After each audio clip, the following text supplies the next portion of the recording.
আসসালামু আলাইকুম, নমস্কার। আপনারা দেখছেন এমএল টিউটোরিয়াল গাইড। এখানে অথেন্টিকেট ডেটা এবং ফিগার চেষ্টা করা হয় যত সম্ভব। তো আমরা যেটা আলোচনা করব যে কলকাতা গেজেট এক্সট্রারি এপ্রিল 1923 মাদ্রাসা সার্ভিস কমিশনের মধ্যে দিয়ে যেটা নোটিফিকেশন হয়ে বেরিয়ে আসছে, তার গেজেটে এখন আলোচনা হবে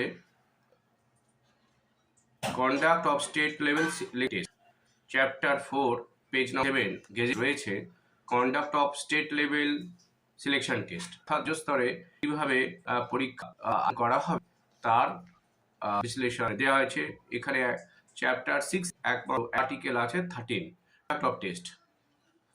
The commission is the procedure and manner of conducting state level selection test of all the eligible candidates under its direct supervision and control.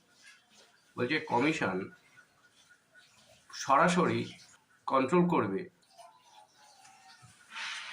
State level selection টেস্টের জন্য, provided that commission hold test before holding main examination in case the number of candidates or applicants in a post huge in such as mission deemed fit and proper.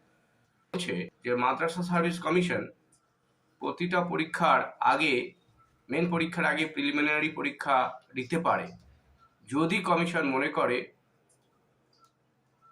ক্যান্ডিডেটের সংখ্যা huge, তাহলে একটা preliminary test নিতে পারে। আর যদি মনে হয় যে ক্যান্ডিডেট হিউজ নয়, কমিশন যদি মনে করে, তখন সেটা সরাসরি মেন এক্সামিনেশন ইন্টারভিউর মাধ্যমে সিলেকশন করতে পারে। অর্থাৎ এখানে প্রিলিমিনারি পরীক্ষাটা কিন্তু ডিপেন্ড করছে নাম্বার অফ ক্যান্ডিডেট, কত ক্যান্ডিডেট অ্যাপ্লিকেশন জমা দিয়েছে।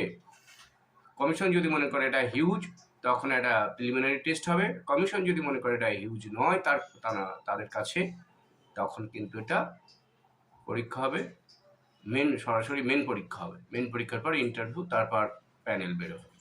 এটাই হচ্ছে গেজেটের 6 নম্বর সেকশানে উল্লেখ রয়েছে।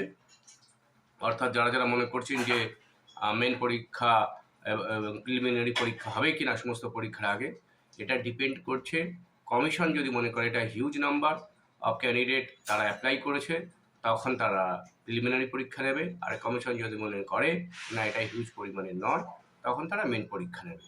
এখানে কিন্তু আপনারা পরিষ্কার হয়ে গেলেন। ধন্যবাদ। পাশে থাকবেন এই এমএল ইউটিউব গাইডলাইন চ্যানেলের পাশে। Thank you. লাইক এবং সাবস্ক্রাইব করবেন।